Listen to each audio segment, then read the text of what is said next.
존경하는 국민 여러분, 김진표 국회의장님과 선배 동료 의원 여러분, 그리고 한덕수 국무총리님과 국무위원 여러분, 대구 동구을 출신 강대식 의원입니다. 윤석열 정부는 그 어떤 정부도 하지 못했던 대한민국이 안고 있는 절체정명의 시대적 과제를 해결하고 그 토대를 마련하는 마중물 역할을 해야만 합니다. 지방소멸 위기를 극복하고 수도권과 지방이 더불어 잘 사는 나라, 결혼과 출산이 부담이 아닌 축복이 되는 나라, 노후에도 소득 없이 잘 살 수 있는 나라, 경제위기 극복과 성장 엔진을 되살리는 나라, 미래를 위한 혁신적인 도전을 적극 장려하는 나라, 이런 것들이 가능했을 때 대한민국은 새롭게 비상할 것입니다. 국무총리님 나와주십시오. 국토 균형 발전에 대해서 질문하겠습니다. 우리나라 국민 중 절반 이상이 수도권에 거주하고 지역 내 총생산도 수도권이 과반 이상을 차지하고 있습니다. 표를 참조해 주시고요. 국토 균형 발전은 절박한 시대 과제입니다. 총리님, 윤석열 정부의 국토 균형 발전에 대한 철학과 목표는 무엇입니까? 윤석열 정부의 국토 균형 발전에 대한 우선순위는 아주 높습니다. 지역 경제 활성화를 통해서 또 일자리 창출, 교육, 문화, 의료, 주택 이러한 정책들과 통합적으로 추진함으로써 대한민국 어디서나 살기 좋은 그러한 지방시대 구현을 위해서 노력하고 있습니다. 그러한 것이 윤석열 정부의 비전입니다. 예, 헌법에도 명시된 국토 균형 발전은 과거 정부에도 수차례 추진했지만은 인구라든지 산업이라든지 그 집중은 오히려 더 심화되고 있는 그런 실정입니다. 그 원인은 무엇이라고 생각하십니까? 국토 균형 발전은 어느 한두 개의 정책으로서는 성공할 수 없다고 저희는 인식하고 있습니다. 따라서 일자리 창출의 문제, 교육의 문제, 또 주택의 문제, 의료의 문제, 문화의 문제, 또 이러한 것들이 같이 어우러져야 국토 균형 발전이 진정으로 효과를 얻을 수 있다 이렇게 생각합니다. 지금까지는 기업의 유치라든지 이런 쪽에만 조금 그 노력이 집중됨으로써 충분한 인력의 양성이라든지 공급 같은 것들이 균형을 잘 맞추지 못했다 이렇게 저희는 판단하고 있습니다. 2021년 인구 감소 지역으로 지정된 89개 시군구 중 약 한 96%인 85곳이 전부 다 비수도권입니다. 국토의 불균형과 지방 소멸을 막기 위한 윤석열 정부의 핵심 정책은 무엇이고 과거 정부와의 차이점이 있다면 무엇입니까? 지금까지의 그 균형 발전은 여러 가지 요소들을 담아서 추진을 했습니다만 주로 그 중심이 된 것은 좀 더 하드웨어적인 이런 쪽의 균형 발전 정책이었다. 저희는 그렇게 생각을 하고 있고요. 새로운 정부는 이러한 하드웨어적인 균형 발전 정책과 더불어서 중앙 정부의 권한을 과감하게 좀 지방에 이양하는 것과 같은 이런 소프트웨어적인 인재 양성이라든지 이런 소프트웨어적인 정책을 여기에 대폭 종합해서 종합적으로 추진을 해야 된다. 저희는 그렇게 생각을 하고 있습니다. 그래서 5개 분야에 57개 과제를 담은 중앙권한 지방 이양 추진 계획을 지난 2월 달에 발표를 했고요. 이러한 중앙권한 지방 이양 추진 계획은 앞으로도 강력하게 계속 추진을 할 그런 계획으로 있습니다. 균형 발전을 실현하기 위해서는 과거 경험상 실효성이 없는 정책들은 철회하거나 전면 재검토가 필요하다고 봅니다. 윤석열 정부가 끝날 때 국가 균형 발전을 제대로 이룩한 정부로 기억될 수 있도록 최선을 다해 주시기를 바라겠습니다. 네, 그렇게 하겠습니다. 균형 발전과 일맥상통하지만은 저출산 문제에 대해서 간단히 질문드리겠습니다. 화면에서 보시는 통계청 자료는 우리나라 저출산의 심각성을 한눈에 알 수 있습니다. 혹 총리님께서 대한민국은 집단 자살 사회와 같다는 말을 들어보신 적이 계십니까? 네, 외국의 국제금융기구의 총재가 그러한 언급을 했던 것으로 알고 있습니다. 예, 맞습니다.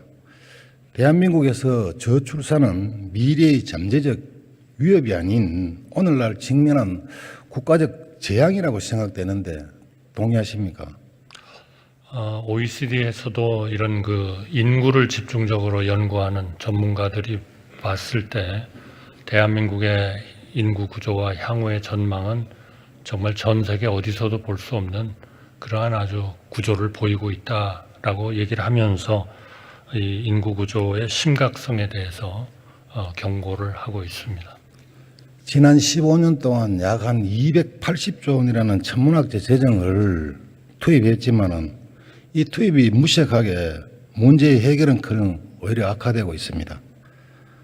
대통령께서도 저출산 정책 실패 원인을 파악할 필요가 있다라고 말씀을 하셨습니다. 저출산 정책의 실패의 원인은 무엇입니까? 상당히 종합적인 정책이 같이 추진이 되어야 됩니다만 그러한 종합성이 다소 미흡하지 않았었나 이런 생각을 하고 있고요. 거기에 따라서 많은 그러한 재정과 그 재원이 투입이 됐습니다만 실질적인 좀 효과를 더 좀 낼 수 있는 그런 쪽에 재원의 투입이 좀 집중이 되어야 된다 이렇게 생각을 하고 있습니다. 그래서 저희가 저출산 정책을 하면서 그러한 기존 정책들에 대한 검토도 같이 저희가 추진을 하고 있다는 말씀드립니다. 다양한 이유가 있겠지만 그것도 하나의 이유 중에 이유가 될 수도 있겠습니다. 지난달 28일 정부는 저출산 정책을 발표를 했는데 윤석열 정부의 저출산 정책과 과거 어떤 정부와의 뚜렷한 차이가 있다면 그 차이점은 뭡니까?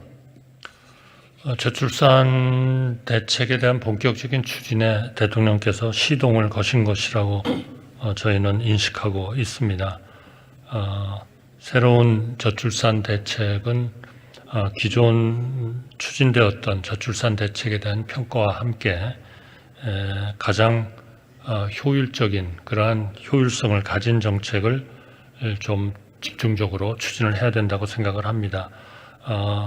내용면에 있어서 또는 정책의 분야면에 있어서는 아마 중복되는 부분도 분명히 있을 겁니다. 예를 들면 보육 정책이라든지 주택 정책이라든지 이러한 저출산의 심각성을 상당히 인식을 하고 추진을 해왔습니다만 그러한 부분에 있어서의 좀 충분한 재원의 투입과 또 우선순위의 설정 이런 것들을 다시 한번 전면적으로 검토를 하고 있는 중입니다. 정책들을 좀 보완할 생각은 계시는 거죠? 네, 그렇습니다.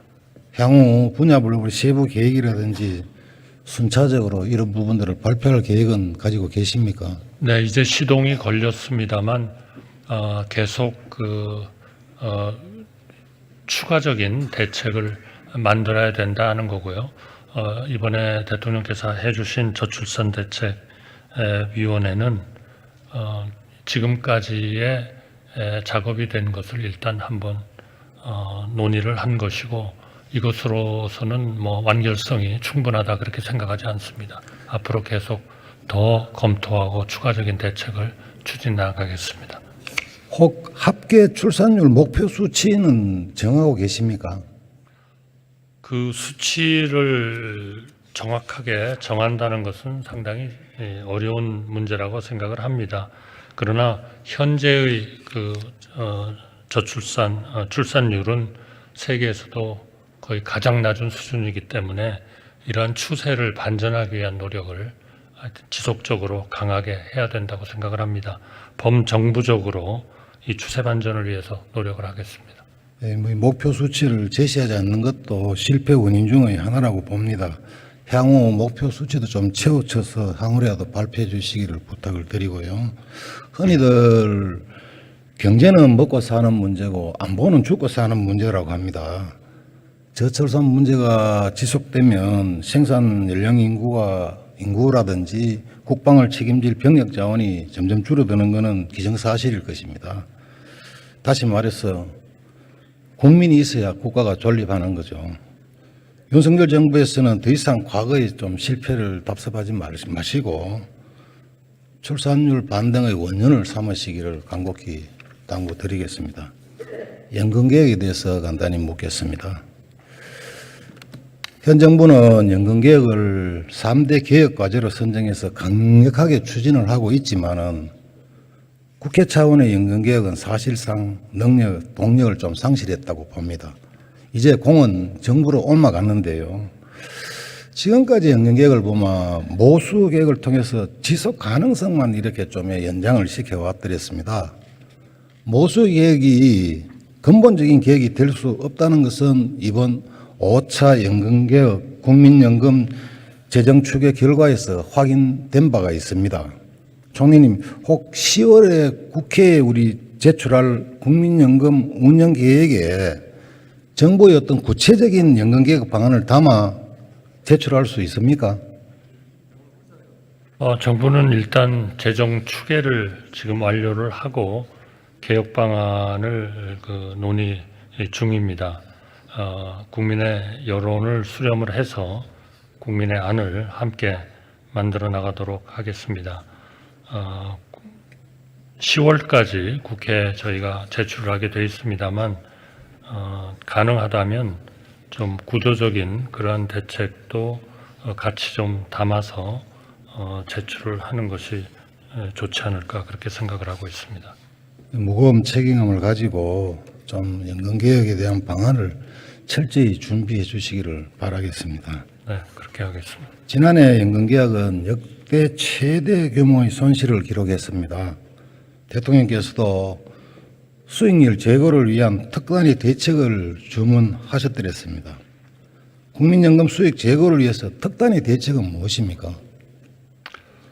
결국 그 연금에서 그 재원을 운영함에 따른 그 수익을 올리는 것이고 1%를 그 수익률을 올릴 수 있다면 몇 년의 연금의 지속 가능성이 높아지는 그러한 그 현실에 있다 이렇게 생각을 합니다. 그리고 외국의 성공한 연금 개혁과 연금 체제는 대개 이 수익률이 상당히 높은 그러한 수준입니다. 우리가 아직 그 개선을 해야 할 부분이 굉장히 많기 때문에 이 투자를 어느 분야에 어떻게 해야 할 것인가 또 그런 투자를 보장하기 위한 거버넌스 체제는 어떻게 해야 되는가 아마 이러한 것들을 종합적으로 검토를 해서 이 수익률을 올릴 수 있는 모든 노력을 해나가려고 그렇게 생각을 하고 있습니다. 모수 개혁과 수익률 제고뿐만 아니라 좀 더 근본적인 대책인 구조개혁도 논의할 필요가 있다고 생각하는데 총리님 의견은 어떻습니까? 네, 같이 검토를 해야 된다고 그렇게 생각합니다. 프랑스 지금 대통령이 국민의 많은 반대에도 불구하고 지금 국익 차원에서 국가의 미래를 위해서 연금개혁을 강력하게 지금 추진하고 계시지 않습니까? 만약에 윤석열 정부가 전 정부처럼 연금개혁을 하지 못한다면 그 피해는 고스란히 우리 후세대에게 전가될 수밖에 없다고 이렇게 생각을 합니다. 연금개혁 의지가 있으시면 간단히 한 말씀 하시죠. 제대로 된 연금 개혁은 우리 미래 세대인 청년들에게 절대적으로 필요한 그러한 그 제도입니다. 그리고 이 연금의 합리적인 개혁은 저출산의 문제에도 굉장히 영향을 미친다고 저희는 판단하고 있습니다. 결국 국민들이 행복한 이런 생활을 하고 좀 더 안정적인 생활을 하지 않으면 이 인구 문제, 저출산의 문제도 해결되지 않으리라고 생각을 합니다. 그래서 이러한 그 연금 제도의 필요성과 시급성에 대해서 정부도 충분히 인식을 하고 추진해 나가겠습니다. 그러나 이 연금은 워낙 이해 당사자들도 많고 하기 때문에 국회, 국민, 언론 또 시민단체 모두의 적극적인 좀 협력이 필요한 분야입니다. 최대한 저희 연금 개혁 과정에서도 이런 투명성을 확보해 가면서 투명성의 확보를 통해서 많은 이해 당사자들이 사안을 정확하게 인식하고 옳은 방향으로의 개혁을 지지할 수 있도록 그렇게 해나가도록 하겠습니다. 예, 차기 정치적인 일정으로 인해서 국회 차원의 논의는 아마 지연될 수도 있다고 봅니다. 그러나 정부는 지금과 같은 좀 강력한 의지로 연금 개혁에 대한 만반의 준비를 해주시기를 바랍니다. 네, 그렇게 해나가겠습니다. 특히 우리 국회 여야 모두의 아주 그 합리적인 그러한 충고와 또 협력을 바람하지 않습니다. 수고하셨습니다. 감사합니다. 추경호 부총리 겸 경제개혁 장관님께 질문 드리겠습니다.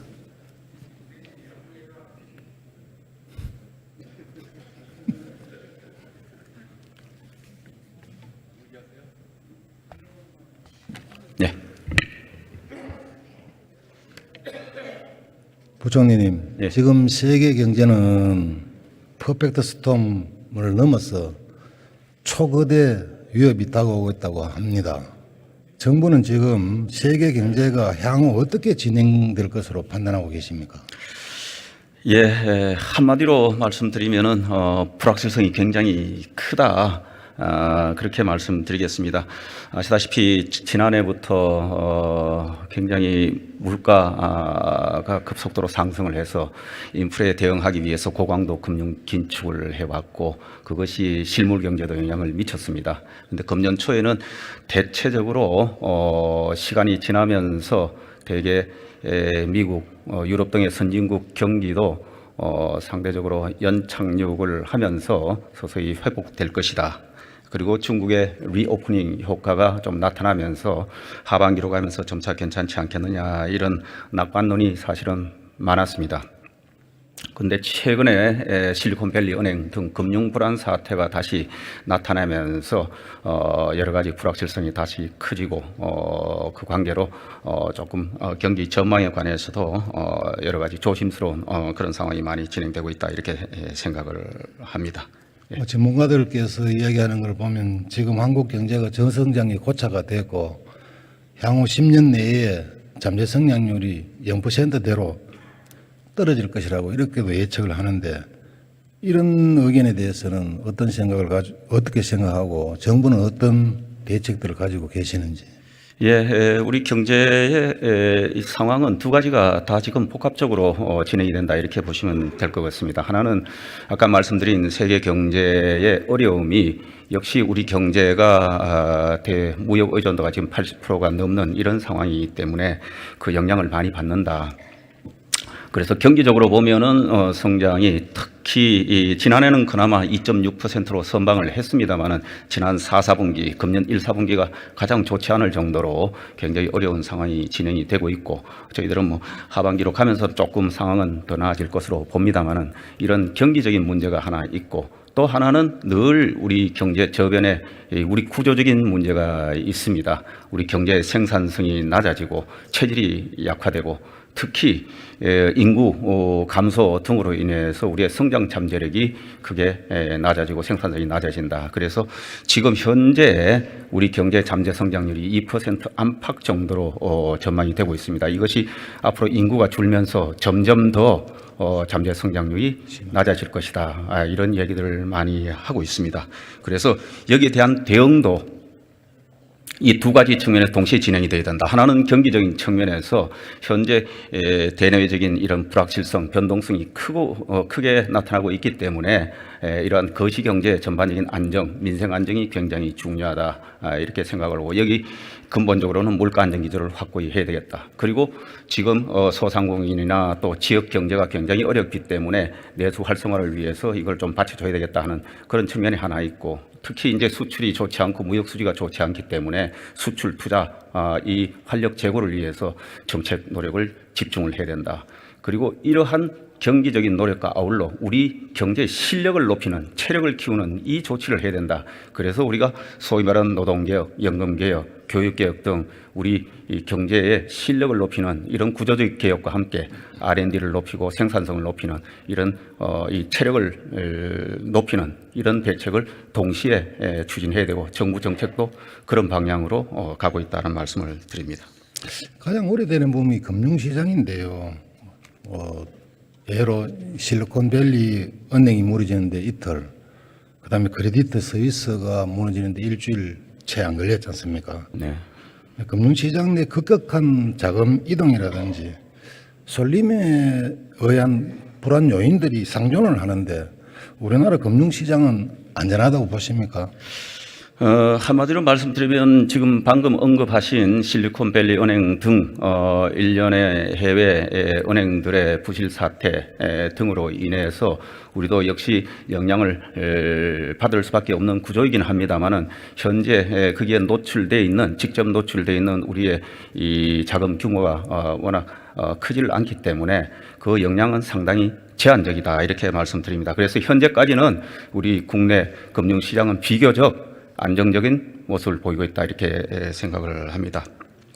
하지만 이런 금융 현상은 언제 어떤 형태로 잠재된 취약 부분의 또 불안 요인이 불거질 수도 있기 때문에 늘 그 가능성이 또 우리나라에도 영향을 미칠 수 있고 그래서 그 불확실성이 높기 때문에 모든 가능성을 지금 열어두고 여러 가지 준비를 하고 있고 저희들은 금융당국 경제 관련 이 기관들은 24시간 국내 금융시장을 모니터링하면서 여러 가지 다양한 시나리오에 대비를 하고 있다. 그리고 필요할 경우에 즉시 대응 조치를 하고 있다 하는 말씀을 드립니다.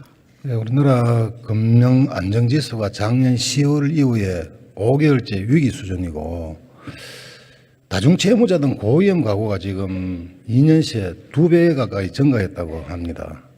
또 비은행권 PF 위험 노출액이 약 한 116조에 이른다고 이렇게 합니다. 알고 계시죠? 예.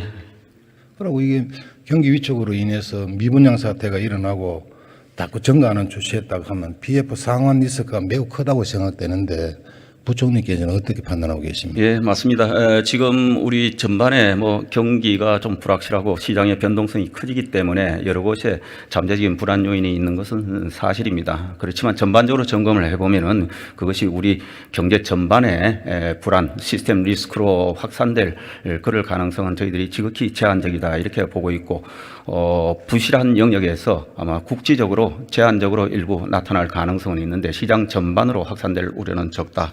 다만 언급하신 대로 부동산 PF 같은 경우에 지난 한 수년간 부동산 가격이 급등을 한 그 시기에 부동산 PF도 약 50조 수준에서 125조 수준으로 2.5배나 폭증을 했습니다.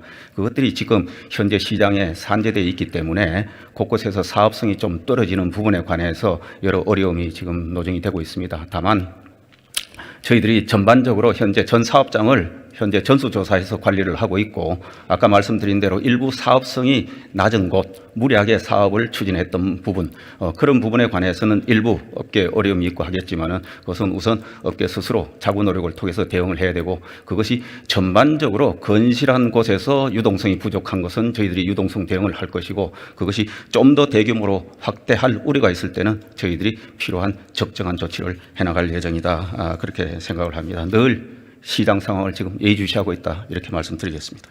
대내외 충격에 또 취약한 부분에 대한 조기 경보 활동이라든지 금융기관 건전성 점검에 집중해야 한다고 이렇게 생각이 됩니다. 이런 부분에 대해서 철저히 준비하고 계시죠? 예, 저희들도 역시 EWS 조기 경보 시스템을 가동하고 있고 각종 지표를 어우려서 현재 수준이 어느 단계인지 저희들이 늘 체크를 하면서 시장 상황을 보고 또 필요한 관리를 하고 있다는 말씀을 드립니다. 네, 수고하셨습니다. 네. 국토교통부 장관님께 질문 드리겠습니다.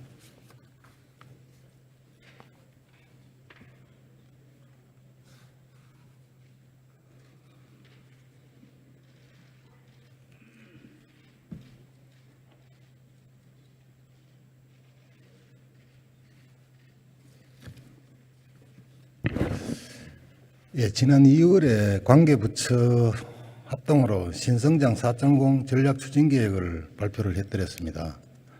거기에 보면 이 전략의 15대 프로젝트 중 첫 번째에 미래형 모빌리티 있는 우리 UAM이 포함되어 있습니다.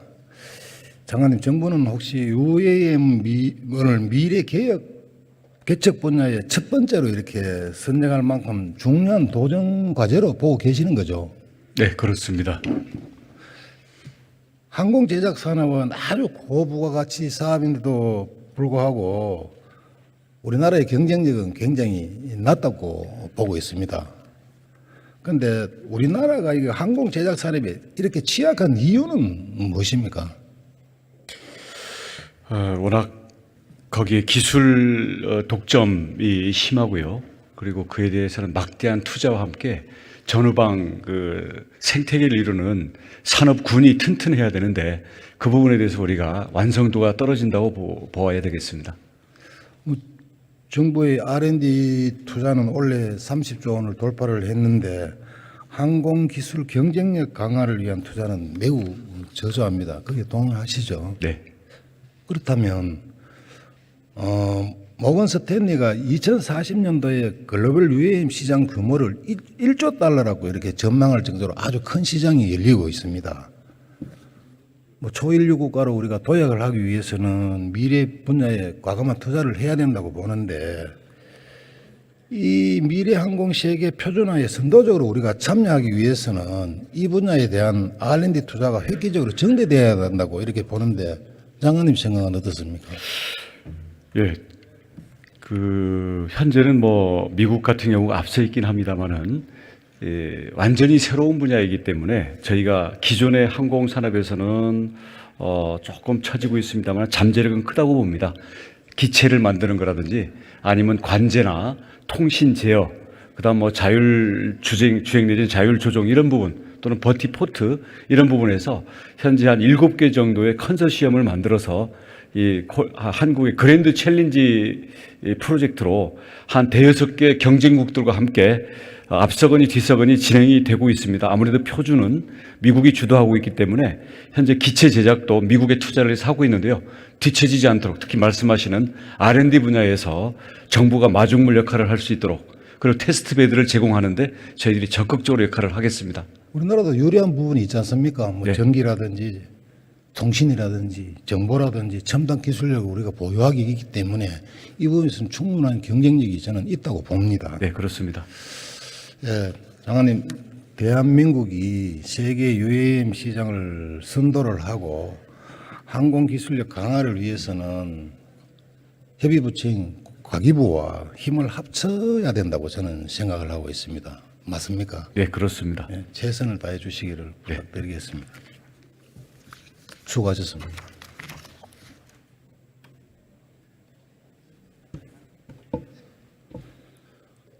우리 국회는 대한민국 정부 기관 중 가장 신뢰도가 낮다는 성적표를 받았습니다. 국민들은 국회가 국민을 대표하는 민의의 기관이 아닌 정쟁의 싸움터로 보고 있습니다. 방탄국회는 사라져야 합니다. 입법 독주도 사라져야 합니다. 국회가 더 이상 정쟁의 장이 아닌 민생을 해결하고 규제를 혁신하며 미래를 개척하는 장으로 바뀌어야 합니다. 평범한 사람도 희망을 꿈꿀 수 있는 나라, 특권과 반칙이 없는 세상, 공정하고 정의로운 대한민국을 우리 함께 만들어 갑시다. 경청해 주셔서 감사합니다.